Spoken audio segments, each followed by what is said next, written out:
Welcome to Thru the Ringer. I'm your host, Tate Frazier. We're in studio today, so you know what that means. We got Cousin Sal back in the building. Yeah, and are we matching? That's what they're saying. I don't know, man. We got a lot of crap from the crew. They're like, oh, you're wearing your whites. What is it? You look like a Catholic boy. What was it? I don't even know what they were. Yeah, they were saying all types. They were calling us conclave guys. I mean, all types of stuff. Whatever. Right? Yeah. Great joke. Great stuff. Gray and blue is what I'm saying. Right. I don't know. Right. We need somebody in here. Maybe bring a dog in, see if they can give us the right color. Actually, never mind. They're colorblind. We're in summer. We're in summer here. We'll figure it out. We're light clothes here and a lot of light topics, a lot of light conversations. And we got to play my favorite game. Let's do it over under reaction, Sal. Are you ready? We're in the conference finals, so we're going to start there. After predicting Pacers Knicks, the WWE, Sal, should write all the NBA storylines over or under reaction. So this is a few months ago. Halliburton and Brunson went nose to nose at a WWE There was event. a chair involved. Yeah, a lot of smack talking. Always a chair involved. And Triple H, who runs the whole thing, says that we called it. Like, you know what? Underreaction. Let them write all the scripts. Right. They're right about everything. They had Trump in the Hall of Fame. Let them put Undertaker. I'd like to see the Undertaker play for the Knicks. Yeah, me too. I think that would be great if the music started playing. The fourth quarter starts. The Garden would lose its mind. Yeah, maybe they do that for Brunson. He is kind of the Undertaker in his own way. I like that. And then Tibbs gives him too many minutes and he dies, which is what he wants to do anyway, right? Right, and it's part of the story, right? You know, he'll turn face next season. We'll see what happens. Let's do a fun one here. We're calling this the ridiculous ruling. There's a lot of things that happen in sports.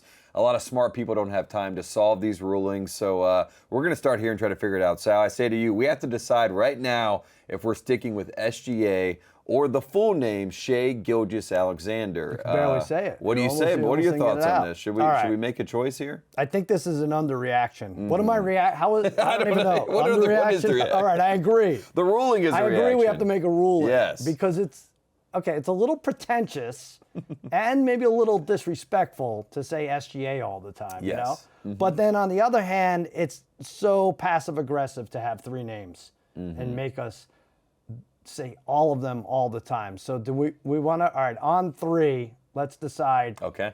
Three names or abbreviation. 1, 2, 3. Abbreviation. Yeah. Done. I'm too lazy. Ruled. I wish we had a gavel. I wish we could put it down. But we're not going to say Gilgeous. We're not going to say Gilgeous. Gilgeous sounds weird. Yeah, it sounds Is that his middle name or is that the mother's? I think it's two last names put together because he has a cousin who's also playing in the conference finals, Nickeil Alexander Walker, who has the hyphenated name. I feel like the SGA hurts him if we're actually looking for a face of the NBA, right? They're like, is it SGA? Is it like, you're not going to get better than Michael Jordan. You're just not going to get so. I'm not saying he should change his name to Michael Jordan, but Gilgeous is just too much. It's not going to get it. Yeah, maybe he gets in like the Steph Shea territory where you can just say Shea and we know who he is. Yeah, maybe that's the best like case we do scenario. with the golfers. Yeah. First name. Scotty. Yeah, there you go. Okay. Speaking of some names that we know, let's talk about these two. Caitlin Clark versus Angel Reese is the best sports rivalry going. Over or under reaction? This is great. I mean, I don't even know if it's a real rivalry. I'll say under reaction. Maybe it was fabricated by the WWE, but is there anything else out there? They probably don't hate each other. No, it does. I mean, sometimes it does, but for the most part, they seem like they don't care, right? We'll see pictures of them at Six Flags or something, right? On the Buccaneer throwing up or something. But I don't know. Listen, I like it. Anything that, adds to the fire of Stephen A. Smith screaming at us for like 15 minutes a day. Let's go for it. It's great for women's basketball because it can start a conversation in any room in the country, right? Caitlin Clark, Angel Reese seems to get everybody fired up. Look, all we need is one unnecessary shove for every matchup for the rest of your lives, and then this will put the sport on the map. And then they move on, and that's how it goes. Let's talk about a guy who keeps moving on and moving up. Scotty Scheffler will win another major this season. Yeah, Scotty. Over or under reaction? I was very proud of myself, Tate. I was down a little bit. I know people think I win all the time, but Sunday morning, I'm parlaying Scotty to hold the lead, at a 3-stroke lead, and OKC to win Game 7. Oof, all right, I like had to lay a little juice, but it was nice. OKC did it. As far as Scotty winning a major, I'm going to say under reaction. I have his numbers here. For the last couple British Opens, tied for 7th, tied for 8th, and in a couple, like in the last 4 years. Tied for 2nd at Oakmont in 2022, which is where the U.S. Open will be in a few weeks. I'm going to say under reaction. You only get 4-1 odds or plus 450, but if you keep pounding it and he's going to win 5 tournaments a year, you'll be on the plus side. Yeah, and to be honest with you, you feel like Scotty's won more than 3 majors. He won the 2 PGA, events or the player championship down there in Florida. So those feel like majors. But again, I think there's more majors to come for Scotty, our guy Scotty. Let's talk about this guy, Brock Purdy. Sal, Brock Purdy is now the most overpaid quarterback in the NFL. Over or under reaction? Now I'm going to say overreaction. Is Easton Stick still in the league? Yes, I think so. Okay. Is that guy getting paid anything? Hey, he has to be. All right, so he's the most overpaid. Unless he's paying for his own shoulder pads or something, then we have to reevaluate. But no, I think that's fair. Right now, he's the 8th highest quarterback. Is he the 8th best quarterback? Maybe not. But like in 2 years, this is all cyclical. He'll be like the 16th best highest paid quarterback, and that'll be, that'll commiserate. I think this deal has upside, but I've been wrong about Purdy like 15 times. Maybe he asked nephew Kyle Mann about this. I don't know. I'm not the guy to talk about that. We'll ask him about it. Yeah. I will say this for Purdy. It is nice to go from Mr. Irrelevant to most overpaid. Oh, interesting. You know what I mean? As far as your designations, like I'd much rather be most overpaid than Mr. Irrelevant. So as far as Purdy, I think it's a positive spin. Exactly. He should throw that out there a little more. Yeah. Yeah. Like look at this check. I'm the most overpaid. Yeah, you too could do this. No, you can't, but... Yeah, quote tweet the Mr. Irrelevant announcement when he got drafted with just him with his check at the bank with a thumbs up. I think that would be smart. Speaking of active NFL players, Sal, active NFL players shouldn't be allowed to play flag football in the 2028 Olympics out here in Los Angeles. Over or under reaction? A lot of questions about this. I'll tell you what, Tate. I'm going to say underreaction. And I don't think it has anything to do with like injuries or anything. There's a chance we can get embarrassed. American football players. Flag football is a little different. I'm not saying they're better athletes by any means, but the way they shuck and they move around, like it's kind of different. Our guys aren't used to pulling flags. I know we're bigger, we're faster, we're stronger. We should be able to get open more, but it's a little bit of a different beast. I get nervous about getting embarrassed by teams who actually play together. Yeah, and you can't lose to Australia or New Zealand with Lamar Jackson playing quarterback. You know what I mean? Yeah, that would be really bad. So and also training camp would be coming up. It's right in the middle of July, so there would probably be some questions about, do I really want my guy to go out there and get hurt before training camp? Yeah. So a lot more questions than answers, but still. They should sit it out. Yeah, sit it out. Let the college kids do it. It's fine. Yeah, take a seat. Come on.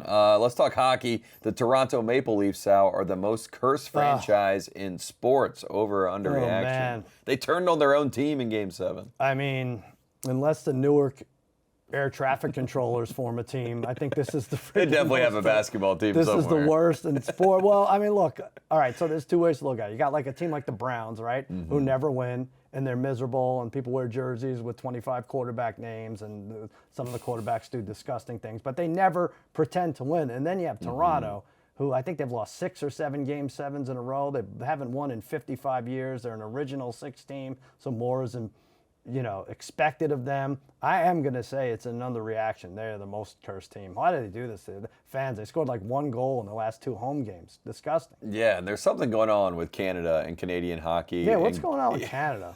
Let's start the show over. Yeah, let's make that the first reaction. Last one. I don't know how this got on the dock. We must talk about it. Before the alleged news of their engagement broke, Tate Frazier, that's me, your host, was happy to not talk about Bill Belichick and Jordan Hudson this week. Over or under reaction, Sal, it looks like we're back on the saddle. It's such an underreaction, and you were doing so good because I know you get squeamish talking about he's going to save Carolina. That's where you're from, right? Yes. Yeah. Okay. It's my school. We got to save the school. It's your school. He's going to save it. So you don't want any of this nonsense talk about Jordan coming in and whatever. And then it comes down that they are engaged, or she told at least one person that they're engaged. And People magazine. Right back at it, baby.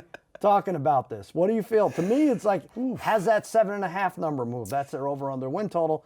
It is not. I think they're going to get married on the 50-yard line. I feel like that's where we're trending, right? Does she know where the 50-yard line is? I hope so. I hope so. We can escort her out there to the 50-yard line if we need her to. My 10-year graduation reunion this year of college, graduated 2015. 2025, I'm going to be there. No, so if they do it in homecoming, that would be great. When is that? What day? That will be like in mid-October. Oh, okay. That's about the time. We got 3 months to plan the wedding. Yeah, so that'd be good. Wear Carolina blue. Yeah. I mean, we only have like 2 shows left. Yeah, Lombardi could be the best man. Great. Get Lombardi to that wedding. We need a Lombardi cam for that. We have to. Yeah. Let's call up the Riverboat captain who loves Michael Lombardi just like us, and he's got some fun prop culture, Sal. The question this week, speaking of Belichick, on the heels of the Madden movie, who should be featured in the next motion picture about a current or former NFL coach? We got the odds here. Bill Belichick, our guy, is the favorite at 3-1. We got Mike Tomlin at 10-1. We got the Harbaugh brothers 15-1. Urban Meyer, boy, would that be a fun one, 75-1. And the field at even odds. What say you, Sal? Maybe Chalamet could play Urban Meyer's thumb. I don't know. Great. I don't know what goes on. Usually I like to go field here, but I'm going right at the top there with your guy. I'm sorry, we're talking about him more. Bill Belichick. Yeah. Who plays Bill Belichick? That's a great question. Yeah. It feels like Robert Duvall in a pastime. that's a You know good what I one. mean? That would have been nice. That would have been a fun one. But in modern times, I'm not really sure who could really live up to the billing. Maybe it could still be Jack Nicholson at this point. But I guess who plays Jordan? In a way, Jordan should play Jordan, but like... Who plays young Belichick? Who plays young Lombardi? Right. You know what I mean? So much. That's the best. I like Michael B. Jordan to play Jordan. It's a little bit of a stretch, but work with me. But it's a movie. Anything is possible. The It's love not real scenes life. would be spectacular. Based on a real story. That's not the real this story. isn't real anyway, right? He's 93 years older than her. Come on. I have a pitch. You mentioned the field. I'm going to go with the field. Not the best odds, but I think the best story. They're trying to remake American Psycho, right? That's the talk. Sure. Who's going to be the guy? Who's going to be the one to step into Christian Bale's shoes? Speaking of Christian Bale, he's doing this Madden movie. I think Jason Garrett is the right answer. And I think this is our own version of American Psycho. Oh, my goodness. The clapper, and it's like his day-to-day, his routine, him staring in the mirror without blinking. I mean, this is the best movie we could ever watch. The Clapper, starring Glenn Powell as Jason Garrett. I would watch it. I won't watch it. I won't watch it. I can't even watch him live on games that have $1 trillion on. Just cutting to him on the sideline clapping. I think that would be a good one. I won't do it. You tell me how it turns out. Yeah, I'll let you know. I turn it over to you now, and I'll let you set some. All right, so these lines you cannot find on FanDuel Sportsbook. Don't call up because you won't be like, you'll scroll. No, it's not there, Tate, please. So I'll give you a couple. Over under 1.5 years before Nikola Jokic is part of NBC's Preakness coverage. Here's some background before you guess. Please. Yeah. NBC has the NBA games again starting next season, right? The Nuggets will likely get worse and worse starting next season, actually starting this season. So might they hire horse enthusiast and likely playoff ousted Nikola Jokic to host, maybe even call this mid-May event? I love it. I love the call, and I will say Nikola Jokic said that they cannot win championships based on the current iteration of their team because they did not win the championship, so he probably will have some free time, and they already set the precedent. Michael Jordan is a special contributor.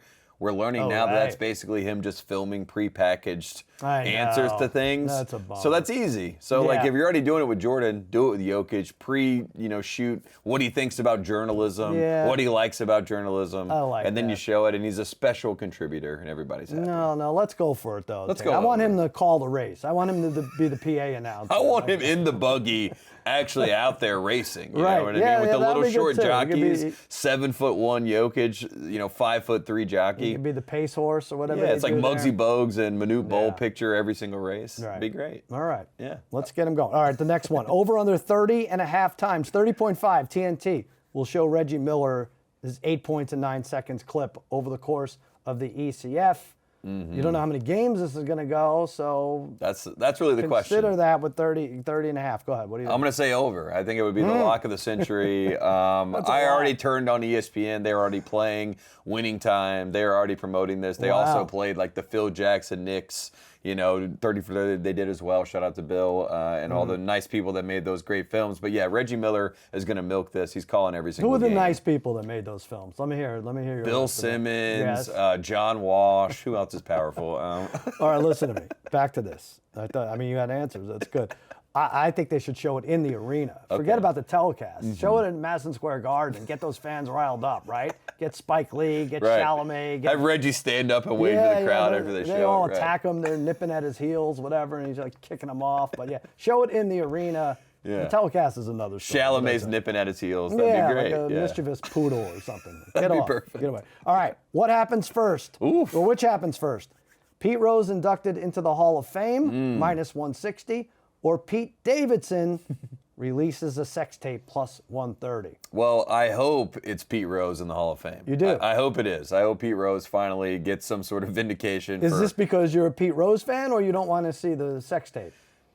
Well, now we're getting a 2-for-1 here. I also think for society's sake, we have to stop the second part of this. He did date Kim K for a reason. She has been able to use that and master it and become a media mogul. I feel like I see him on Taco Bell commercials. I think he's making the same play. This is inevitable. So plus 130, I think you can get good value there with plus money. Now, but we need Pete Rose first. Okay, but now FanDuel has 73-1 that you could get Pete Davidson and Pete Rose in the same sex tape. So I don't know. I'm kidding. Where's my camera? They don't have that. Don't look at it, Tate. Don't look for it. No, that also is fake. Okay. That's fake. All right, it's fake. Let's take the first one. We Pete probably Rose. should take a break. Yeah, let's take the first one, and let's also take a break. We'll be right back here on Thru the Ringer. I promise we'll come back and we'll do some Track to the Futures. We'll be right back after the break.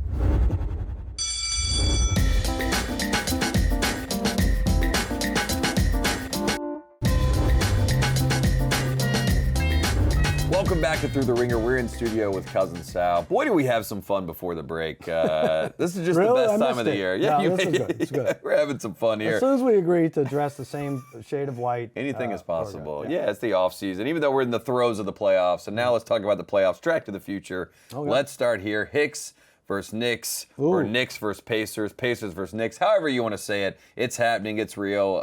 Let's start there, Sal. Series, as we look at sort of the futures here, what do you like? What are you looking at? It's so funny when people say, well, will the Knicks get revenge? And I think a lot of people think they're talking about the Reggie Miller stuff, right? It's like, no, they played last year. This is revenge for the series they just lost. Look, I'm not completely sold on this Cavs team that the Pacers beat up. I know they had 100 wins or something crazy in the regular season. And I'm not equally as sold on the Knicks, who, like, they played okay against Detroit, right? They played poorly most of the Boston series, but, you know, had gutty comebacks in there and then just thrashed them in Game 6. But I think this is back and forth with both teams winning a game on the other's court. I think this goes 7, and because the Knicks have the better player, the best player on the court, and Jalen Brunson, I think they pull out that Game 7. I think plus 370 is a nice price for the nonsense I just laid out for you. Yeah, go to FanDuel Sportsbook right now. You can get that number, Knicks and 7 plus 370. That is a good one. I looked at the series total. For whatever reason, I could see this series going like it did last year, where the Pacers get the Knicks hurt. That's obviously what they did to the Cavs. They're a very physical team. But I think either way that this breaks, whether it breaks with the Knicks or breaks with the Pacers, I still think it ends in 6 games. 6, huh? I know you just said 7, but I'm going to take series total games, 6. So this doesn't matter who wins in 6. Right. Could be the Pacers, could be the Knicks, but just 6 games will happen in this series. You can get that at plus 220. If you get to 2-2, that's ideal, right? Because then someone has to go up 3-2. They don't play ties. Yeah. So, and then you just root for that team to finish it off. I like that. I did bet, I just want to say, I got to brag a little, not that I cashed this at all. I did bet Jalen Brunson at plus 170 to win the ECF MVP, where the Knicks themselves were minus 144. So I have value in that. So I will screw that up, is what I'm saying. I like the value, though. Yeah. That's good value. Let's do a line look ahead here. Staying in the Pacers-Knicks series, Game 1, Sal. Knicks minus 4.5 in this one. Total 223.5.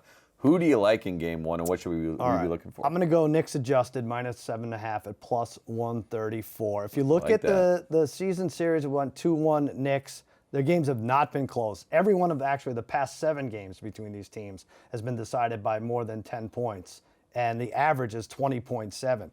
Now, they took them to the woodshed, the Knicks did, and won by 25 at the Garden earlier in the year, and the adjusted lines have just been so good to me, Tate. You know what I do? I take these minus 9.5s. I've lost so much. I've lost a lot. Every game is ending on 8 and 9, right? Yeah. So if I take minus 7.5 adjusted, I should be okay. Plus 134. I think it's like 116, 105, somewhere in there. I like that call, and I like the number, a plus number there, plus 134. I'm just going to take the under in this game. Okay. I think there's going to be some nerves in the building. I think you're going to have the first 4 minutes of this game are just going to be the electricity of MSG, the electricity of the game, guys trying to force it a little bit, guys getting a little nervous energy out. So I just think they're going to be under overall. They're not going to score as many points, and I think the Knicks are going to dictate the pace if they dictate the pace, less possessions. I think that's the reason why you hit the under here. So I'll take that. Fewer possessions. Yeah. Do you think they should have to reveal whether or not they're putting, who's the Jenner that's with Chalamet? Kendall? We got Kylie. Oh, Kylie's there. Kendall's also, I think, come to games as well. But yeah, Kylie's All right, so who's Kylie, dating. the word is that they're putting her under the basket of the visiting team. Okay. At least for the first half. To distract for the free throws, right? Okay. I talked to Adam Powley about this. Yeah. That we should get that information ahead of time before we bet the over/under, before we bet the total. Right? Yeah, right. Yeah. Okay. Is Kylie Jenner going to be there, and is she going to be under the right? basket? Where will they put right. her? Yeah. If they're dangling her from the scoreboard. That's a different story. What are your thoughts Nobody on makes the Knicks have kind of usurped the celebrity row from the Lakers that the Lakers had in the really 80s, did. right? Like Chalamet is the new Leo, right? I mean, now Okay. everybody wants to go to the games. It's like the hottest club in New York City is MSG. Pretty good. Yeah, pretty nice. Yeah, they've done a nice job there. Congratulations. I always love the Dolans. Even he's having like a good PR moment. That's probably the biggest upset Giving of out the year. basketballs. Yeah, I know, like games, signing them for kids and stuff. Like, who is this guy?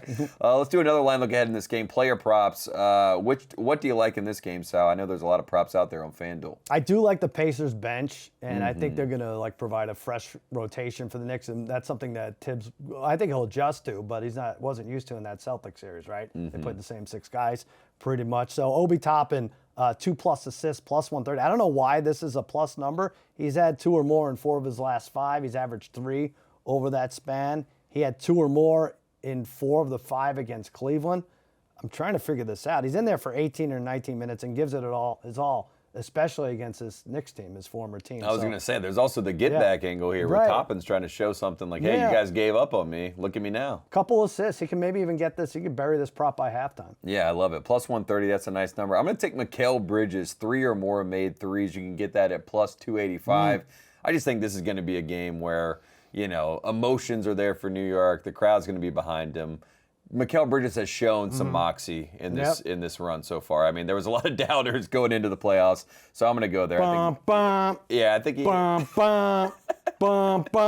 the organ player. Just having a great time sitting in the top of MSG next to the Billy Joel banner right by his ear. But yeah, him in the face. Yeah, that'd be great. So we'll take Bridges, 3 or more made threes. Let's do another line look ahead here, Sal. We're going to look to the NHL. We got Edmonton at Dallas, game 1. The total 6.5. What do you like? That total is weird to me. I know they're not going to really make it 6, and 5.5 might be too low considering the goal scorers. You got hot goalies, right? You have Skinner coming off of 2 shutouts for Edmonton. The Stars games have gone under 6.5 in 6 of the last 7, and Jake Ottinger is pretty damn good. This series actually might be about the goalies, which will not be good for viewing purposes. You want to see Edmonton in this 6-4 games and everything, but I think 6.5 is too high. 3-2 Stars take game 1. Let's go under 6.5. Thinking about the pressure for Edmonton, carrying the banner of Canada. Right. Do you think that, and you got McDavid, who is the chosen prodigy, and there's already been some kind of pushback on McDavid and whether he's a winner, quote unquote, or not. Do you feel like Edmonton, this is like the perfect situation to be in, backs against the wall, or will the pressure crumble and crack them like it did Toronto? Every year, it's like, I asked Mikey Meatballs a couple weeks ago. I was like, I'm going to give you a free bet. He said Edmonton plus 390. So there you go. I mean, it's got to hit eventually, right? Right. And I trust Mikey Meatballs. He knows what he's talking about. I do too. Yeah. Where is Shout he? He's out. back there He's back there. He's celebrating. Let's do another line look ahead. Wednesday MLB, Sal. Who do you like, and what are you going to be watching on Wednesday? Well, let me tell you something. The best kept secret in baseball. Can I trust you with the best kept secret in baseball? Please. I won't tell anyone. Don't say anybody. We are on the air, though. Oh, all right. And people are watching? Yeah, I hope so. Okay. Jacob deGrom, former Met sensation, right? We had to get rid of him. He had injuries. He's 4-1 with a 2.29 ERA.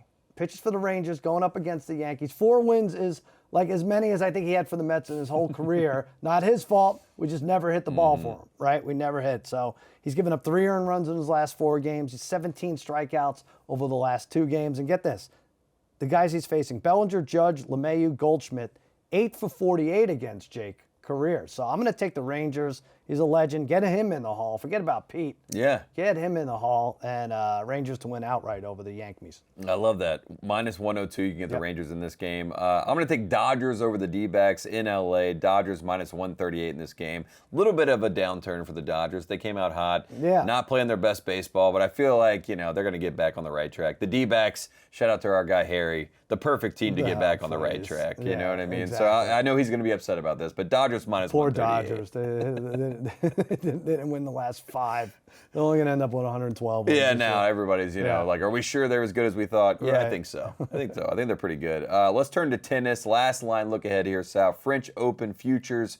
Who do you like in the French Open on those clay courts? I had Sinner on Saturday plus a set and a half over Alcaraz. I lost. He lost the tiebreaker. He had two set points, and he lost that. I would have won. So Alcaraz is better on clay.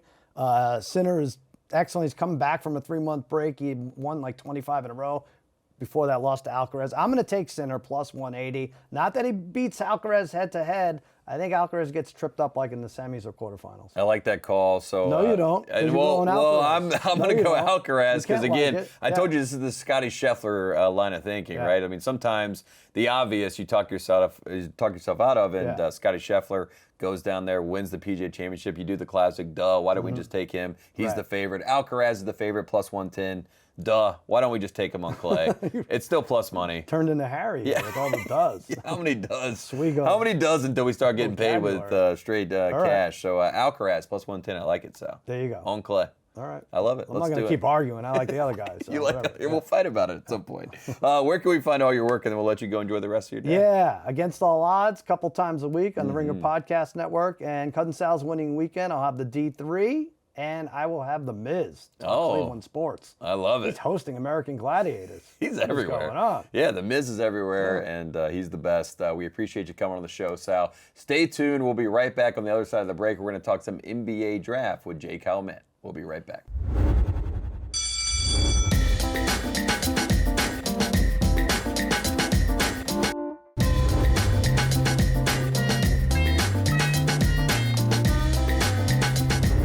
Welcome back to Thru the Ringer. As promised before the break, joining us now to break down the 2025 NBA draft as he does better than anybody else. We got J. Mann in the building. Mann, good to see you. How you holding up? I know this is a time right now where you're getting a lot of questions, a lot of commentary, and a lot of people asking you about what's going to happen in this draft. But first and foremost, how you feeling during this whole process right now?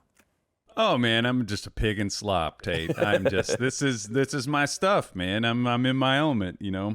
You and I know what it's like. We sort of wait around during the year. We wait for the basketball interest, the basketball crowd to come around and be like, "We need something from you." And there's a part of me that wants to cross my arms and be withholding. I know you feel like that during March, like, "Oh, okay, now you want to talk hear. now?" Yeah. Oh, okay, yeah. No, I'm kidding.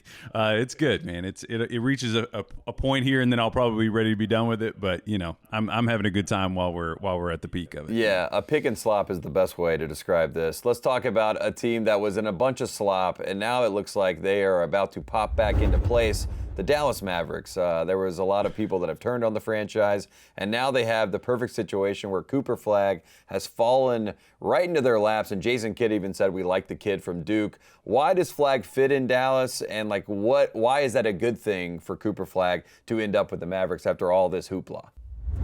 Well, with a lot of these teams, this is such a strange draft because the lottery played out the way that it did. When they flattened the odds the way that they did, it opened the door for these weird occurrences to happen where teams that maybe have a hiccup year, you would call it, sort of like, you know, a la 97 Spurs, a la 2020 Warriors, where you end up with this Kendall Roy twin track, I'm dead but I'm alive kind of thing going on, where teams have to weigh these questions. It's really absurd, weigh these questions of how does this player fit our immediate timeline and how could they serve us potentially going forward. And sometimes you can balance both of those at the same time. And there are a few prospects in this draft that you could do that with, but Cooper is definitely by far the strongest. Cooper, as we know, we've talked about him ad nauseum, has positional versatility. You could even see him sliding down to the 3. He can play 2 in some situations. He can facilitate in some situations. So you could see him slotting in with, you know, when Kyrie comes back, you know, if and when, depending on how good he looks, things like that.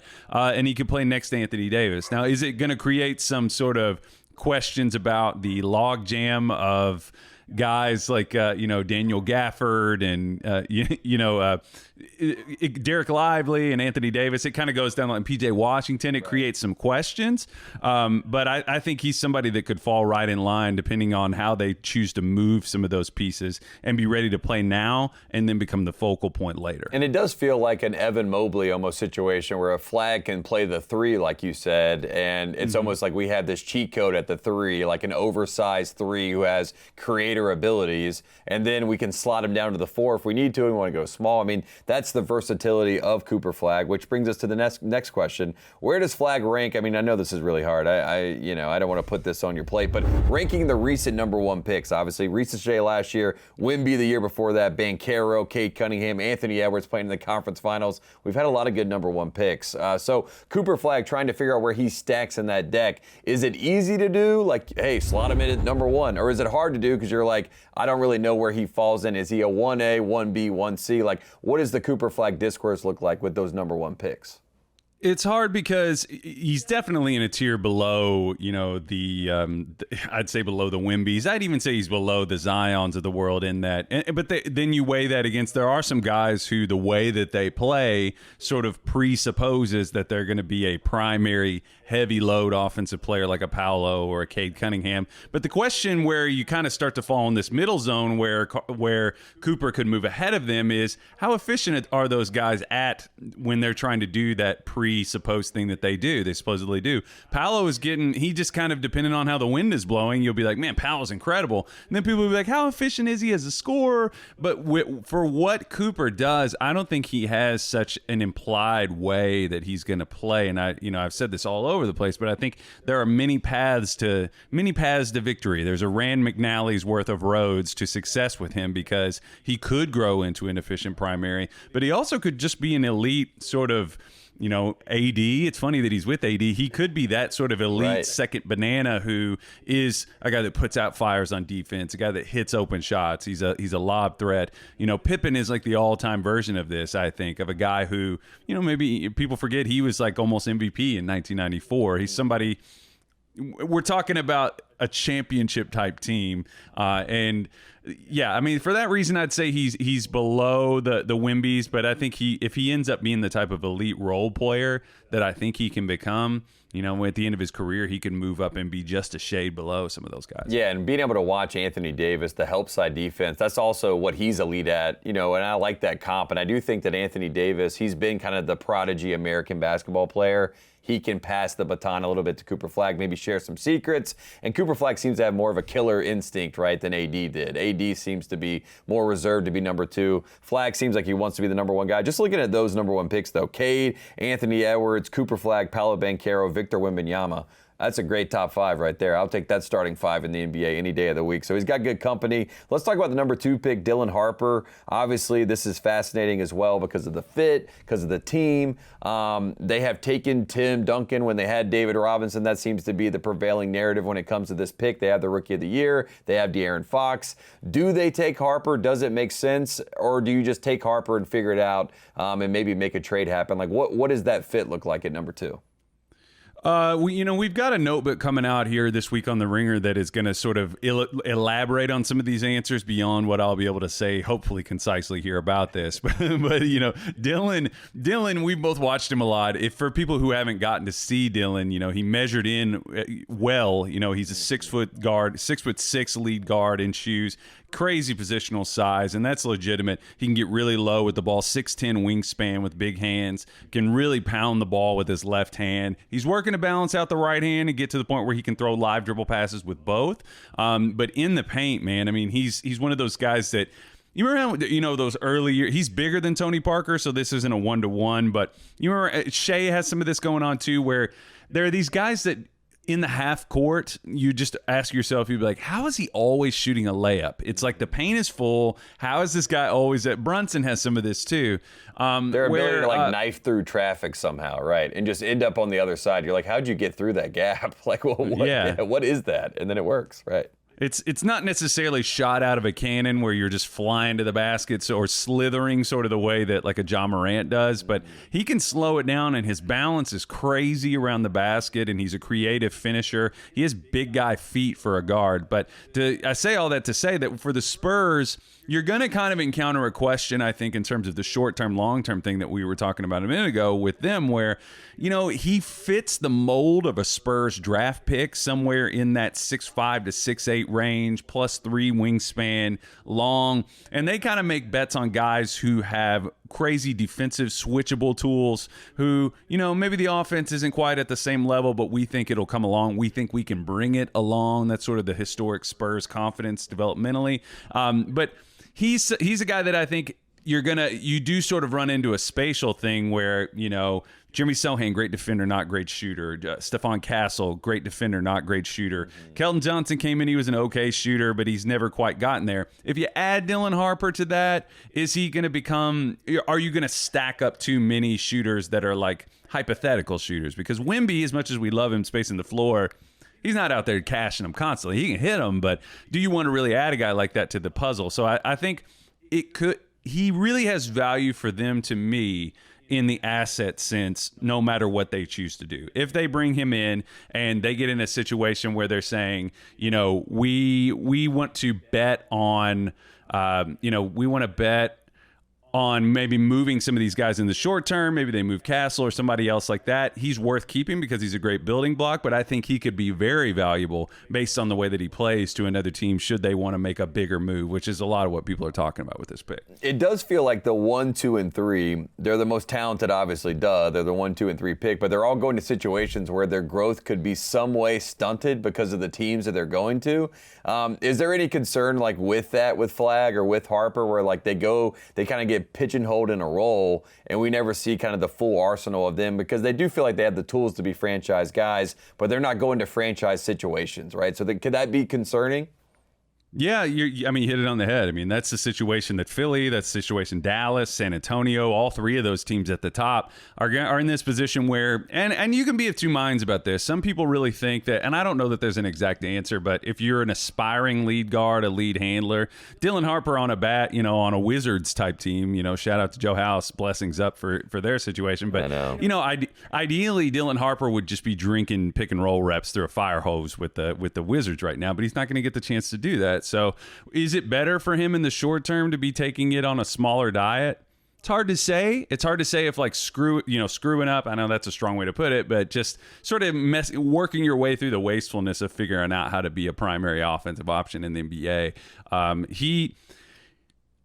I think that in terms of the shooting, the questions that he has, we didn't really mention, he's been a low 30s three-point shooter across all levels for the past few years. Can he sort of graduate beyond that? Can he learn to get off the ball faster? Those are all kind of questions. But I think that he is probably, of the three guys, would probably have the most adjustment period to moving into a smaller role because Flagg, I think, is ready to do that. And I think Ace Bailey is more set up to do that too, which might, throw to whatever you want to talk about next. Yeah, let's talk about it. The Philadelphia 76ers, obviously, Daryl Morey, he already knew that they got the third pick, but he did collapse before the commercial break. He was trying to create a meme. That makes it even funnier to me. But they do have the third pick. Ace Bailey is the favorite, -105. That seems to be a foregone conclusion at some level. But I will say to you, I heard a little scuttlebutt that Con Knipple could maybe be in the conversation if you want to get a play now guy. So like at number 3, like if you're Philadelphia, are you looking for a guy you can plug and play now, or are you looking for the most upside, which obviously would be Ace Bailey? There are a few guys there. You mentioned Con. I didn't know if you meant like conversation, K-O-N conversation. But there you go. It's I've had my kind of reservations about them adding. Edgecombe has been sort of the consensus for there. I mean, obviously with the guys that the Sixers have. It's good to the other thing that's kind of weighing here is when is Philly going to get the opportunity to add the best player available in a draft? If this build that they currently have goes south, it very well could. Daryl Morey came out, just recently on Ricky Sanchez pod and said that he thinks Embiid's going to be right back. We'll see if that was just him sort of trying to speak that into existence or what. But Ace, I'll address Ace and then we'll work our way over to the other guys. Ace's skill set really would slot into the point where I could see him averaging like 8 to 12 points a game for a good team because he can hit, catch, and shoot threes. He's a really athletic cutter. He's a one-step jump guy who, if he catches, he can finish and get above the rim. The thing is, he just can't really dribble right now if he gets pressured, and I think he'd still get attacked defensively. I think you're going to see some fancy, high-flying out-of-area blocks from him. But the question that sort of transitions into what you're talking about is long-term and maybe short-term. Are there other guys who can apply to what they're doing? I think Knipple would add gravity to their offense in a way that could be really beneficial, and he's a really good passer, as we've talked about all over the place. And then I think Trey Johnson is another guy who's a movement shooter that you could just sort of sprinkle him like, I don't know, what's your favorite seasoning, Tate? I'm a big fan of like truffle salt, there you go. black Put some truffle salt on there. That sounds Put good. a little Con Knipple black truffle over the Sixers offense, and it's going to taste nice. But the question is the upside long term. Is it quite the same as a Trey or an Ace? So that, to me, feels like when the draft really starts, right? I mean, we got, obviously, Flag is done, Harper's done, but then the question is there at 3. Maybe DC trades up to 3. One of these aggrieved teams, the Jazz, maybe they have their eyes on Trey Johnson or one of these guys, and they try to trade up. So that is the fascinating part there at number 3. But again, 1, 2, and 3, a lot different than we thought it would be when we got to the draft lottery. We're going to take a quick break. When we come back, we're going to talk more NBA draft and some NBA conference finals with J. Mann. We'll be right back after the break.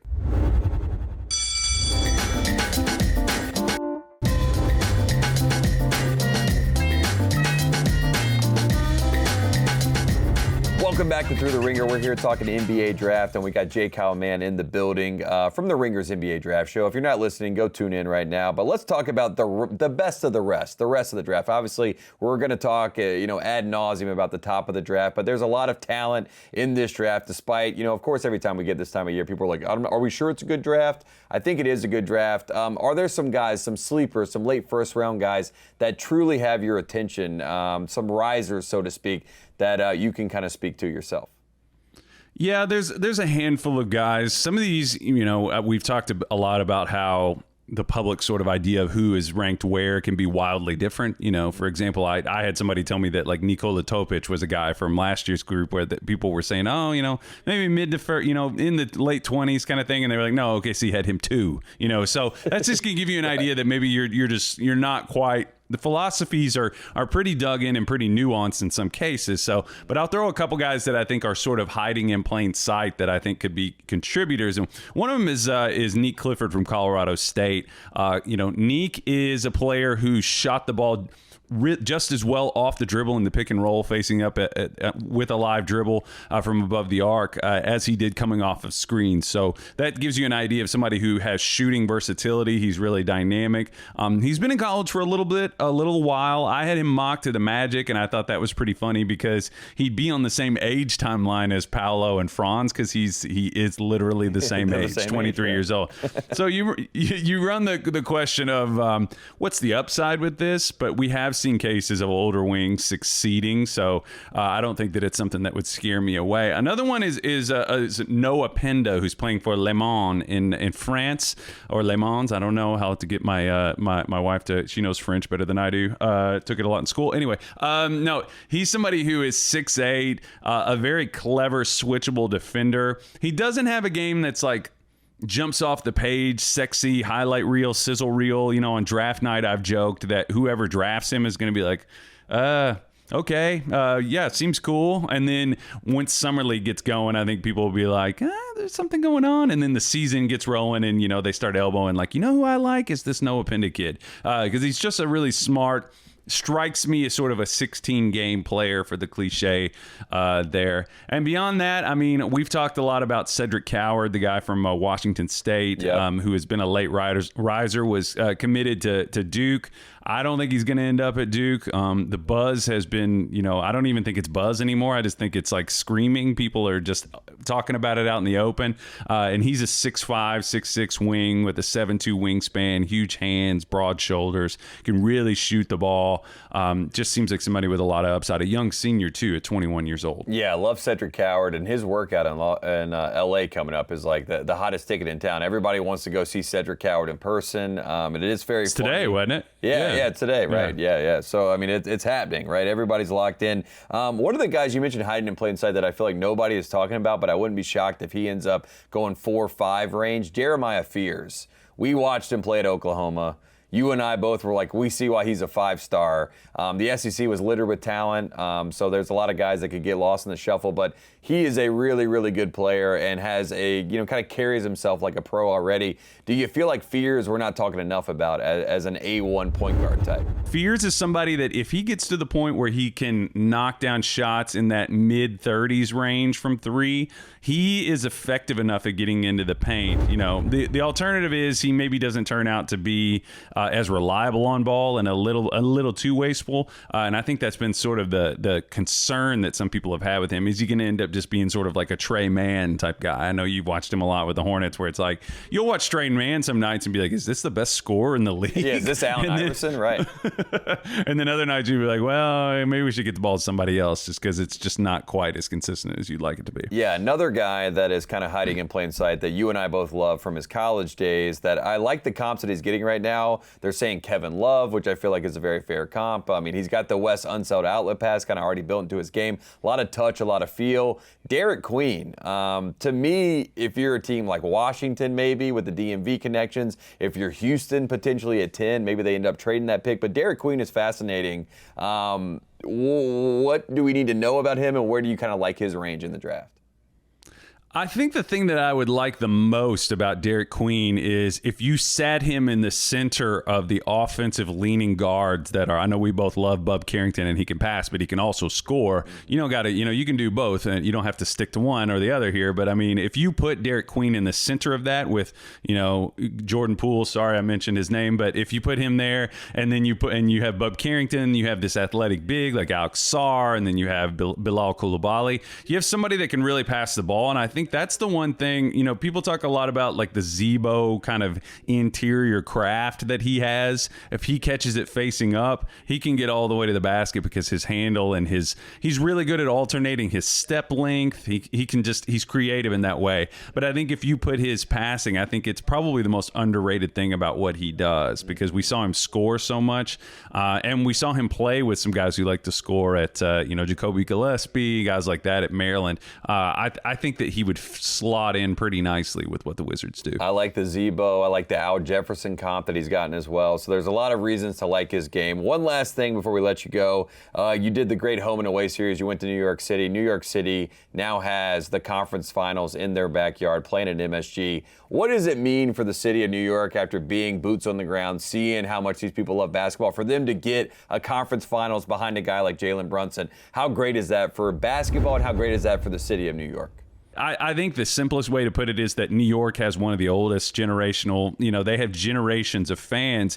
The Knicks played in the first ever NBA game. This is a town that used to have a great college culture back in the day with, NYU had great teams. It's Long Island. There's a lot of New York Rens, right? That was one of the first big teams, right? Big basketball teams. The Harlem Globetrotters, when they were an actual team, not an act. I mean, it's just in the DNA of the city, right? I mean, it's just what it is. And they'll let you know about it too, as we've seen. They'll go crazy in the streets of New York at any point. Kyle, man, we appreciate you coming on the show as always. Where can we find all your work? And then we'll let you go enjoy the rest of your day, man. You can find my writing on theringer.com, my potting on Spotify, the Spotify app. That's what you should be doing if you're listening there. And my video stuff is on my socials, at @JKyleMann, and also on YouTube, on the Ringer's NBA YouTube. That's where you can find me. Go find it, go watch it, go listen, go do all the things. We appreciate you coming on the show, Kyle Mann, and we appreciate you tuning in. We'll be right back after the break.